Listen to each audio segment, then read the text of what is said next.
in association with Kutumb app. अनेक ग्रुपों से पाइए छुटकारा, आपके संगठन का अपना ऐप कुटुंब ऐप। कौन जीतेगा यूपी? इस सवाल के साथ 10 फरवरी से उत्तर प्रदेश में चुनाव शुरू हो रहे हैं और सबकी निगाहें पश्चिमी यूपी पर है, क्योंकि पश्चिमी यूपी से ही चुनावों की शुरुआत हो रही है। तो यहाँ पर एक सीट है जिस पर सबकी निगाहें बनी हुई हैं और वो खास सीट है बदायूं सदर की।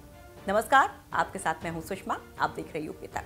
तो भाई क्यों बदायूं सदर की सीट हॉट सीट हो चली है, पहले वो समझिए, फिर जानेंगे कि अभी वहां कौन जीत रहा है। दरअसल अखिलेश यादव के भाई और पूर्व सांसद धर्मेंद्र यादव की अस्मिता इस सीट पर दांव पर है। तो वहीं दूसरी ओर बीजेपी के लिए भी ये सीट साख का सवाल है, क्योंकि इस पर बीजेपी से सिटिंग एमएलए और नगर विकास राज्य मंत्री महेश गुप्ता प्रत्याशी हैं। तो वहीं सपा से हाजी रईस अहमद, बसपा से राजेश कुमार सिंह और कांग्रेस से रजनी सिंह बागी उम्मीदवार हैं। बदायूं से सपा के प्रत्याशी की घोषणा में देरी और बार बार नाम बदलने के चलते सपा इस सीट पर पिछड़ गई है, ये कहा जा रहा है। साथ ही जिन लोगों को सपा का टिकट नहीं मिला, उनका विरोध भी पार्टी में देखने को मिल रहा है। सपा से आबिद रजा भी टिकट मांग रहे थे, जो कि अब धर्मेंद्र यादव के खिलाफ खुलकर बयानबाजी कर रहे हैं। तो इस बार क्या हो रहा है, यहाँ कौन किस पर भारी पड़ रहा है, उसे समझने के लिए सबसे पहले यहाँ का जातीय समीकरण देख लेते हैं। तो जातीय समीकरण की बात करते हैं तो बदायूं विधानसभा सीट को मुस्लिम बाहुल्य सीट कहा जाता है। परिसीमन के बाद बदायूं सीट पर 90,000 मुस्लिम मतदाता निर्णायक हो गए। जाटव 35,000, मौर्य शाक के 20,000 और यादव 20,000, ठाकुर 20,000, वैश्य 25,000, लोधी 22,000 वोटर्स बताए जाते हैं।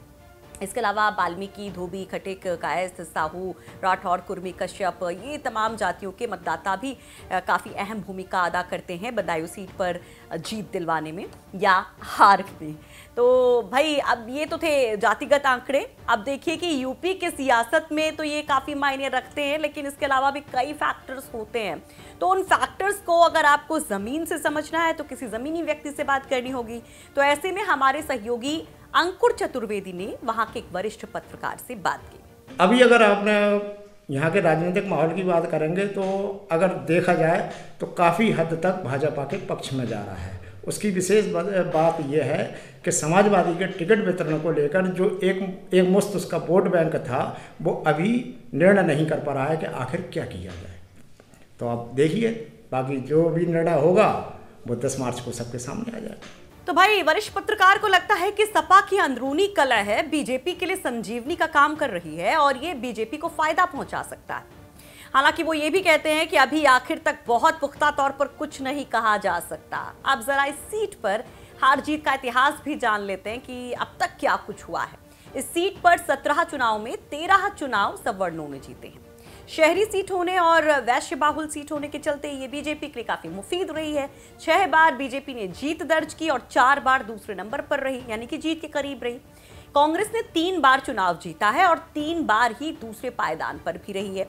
समाजवादी पार्टी की बात करें तो 2 ही चुनाव जीते हैं समाजवादी पार्टी ने, लेकिन 4 बार कड़ी टक्कर देते हुए दूसरे नंबर पर रही है। हालांकि परिसीमन के बाद यहां बनिया, कुर्मी के साथ यादव और मुस्लिम वोट्स बढ़ गए, जो समाजवादी पार्टी के फेवर में बताया जाता है। अब पिछले 3 चुनाव के नतीजों का हाल हम देखते हैं कि भाई क्या स्थितियां रही पिछले 3 चुनाव में। तो अगर हम 2007 की बात करें तो 2007 के चुनाव में बीजेपी जीती थी, 12 के चुनाव में सपा जीती थी, 17 के चुनाव में यहां पर बीजेपी को फिर से जीत मिली थी। तो क्या इस बार भी बीजेपी के उम्मीदवार रिपीट करेंगे या सपा का कमबैक होगा? और इन सब के बीच कांग्रेस और बसपा का क्या हाल है, वो समझने के लिए हमने एक और क्षेत्र के वरिष्ठ पत्रकार से बात की। सपा के टिकट वितरण में विलंब हुआ और पहले किसी और के नाम की चर्चा हो रही थी। इसको लेकर टिकट वितरण के बाद अंतर्कलह भी पैदा हुई, जिससे कुछ लोग आबिद रजा पार्टी से तो जुड़े नहीं थे, लेकिन वो पार्टी के टिकट के प्रति आशान्वित थे और टिकट न मिलने पर वो खुलकर विद्रोह भी कर रहे हैं, सपा प्रत्याशियों के विरोध में हैं। सपा डैमेज कंट्रोल करने की कोशिश में लगी हुई है। बसपा और कांग्रेस के प्रत्याशी भी मुख्य लड़ाई में आने के लिए जी तोड़ मेहनत कर रहे हैं। तो इनके मुताबिक भी सपा की कुछ गलतियों की वजह से फायदा बीजेपी को मिल सकता है, लेकिन ये तमाम गणित कितना सही है ये साफ तो 10 मार्च को ही होगा, क्योंकि जैसा हमने आपको बताया था कि बदायूं सदर विधानसभा सीट पर दूसरे फेज यानी 14 फरवरी को वोटिंग होगी, तो नतीजे 10 मार्च को ही आएंगे। तो हम इसी तरह से हर जिले का और हर अहम सीट का हाल आपको बताएंगे, इलाके के जानकारों से बात करेंगे, हर सीट का चुनावी इतिहास खंगालेंगे और आपको बताएंगे कि भाई यूपी कौन जीत रहा है। तो देखते रहिए यूपी तक, पढ़ते रहिए UP तक.in।